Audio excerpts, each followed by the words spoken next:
The bloodshed in the war with Hamas began with a horrific series of attacks in Israel, including on the kibbutz Nir Oz, which is about a mile and a half from the Gaza border. Holly Williams went there recently and learned how Hamas shattered the peace in that community nearly 2 weeks ago. Kibbutz Nir Oz is a lush oasis, its gardens blooming. But now it's also a killing field. Israel says about a quarter of the residents of this kibbutz were either massacred or taken hostage by Hamas militants. Nearly 2 weeks ago, life was interrupted in this small farming community by gunmen on a mission to kill and kidnap.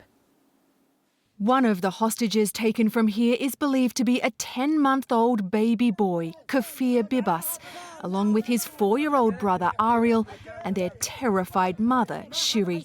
I can only hope they're together. I hope they didn't separate her from her children. I hope that... Yifat Zyla is Shiri's cousin. I try not to think about the worst. This is the only thing that keeps me going. But every day that goes by, we can't go in the same path anymore. Things need to be changed. Israel is going to be changed after this. How so? How is Israel going to be changed? We are all traumatized, okay? This touched every family is involved in Israel. Lieutenant Colonel Richard Hecht grew up on a kibbutz just like Nir Oz. The silence here is haunting. He told us when the attack began, many residents took shelter inside their safe rooms, but the militants forced them out. So they burnt the houses so people would come out of these sheltered rooms and they could or suffocate to death or they would just shoot them coming out. Almost unbelievably, a Palestinian citizen journalist reported from the kibbutz during the assault. The fighters kidnapped the settlers, he says, and killed those who tried to defend themselves. He captured them breaking into houses with power tools and taking a young boy and an elderly woman captive.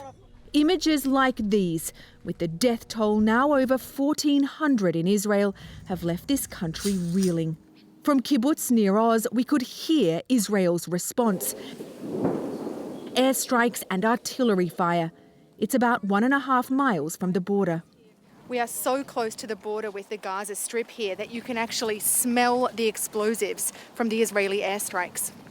What happened here devastated a tiny community and helped ignite a war with global consequences. For CBS Mornings, Holly Williams, kibbutz Nir Oz in southern Israel. Big size. CBS News will bring you a primetime special tonight. We're calling it Israel-Hamas War, the world on edge. It starts at 9 Central right here on CBS. You know, guys, once you see those images, it's very, very difficult to get it out of your mind. It's scenes with the children and the elderly that are very, very difficult. It's hard to see anybody, but when you see children and elderly, it's tough. What were we going to say? It would be people in wheelchairs, little children who are innocent and have nothing to do with the politics of this conflict. It's heartbreaking. And that includes kids in Gaza. Exactly, exactly. Yes.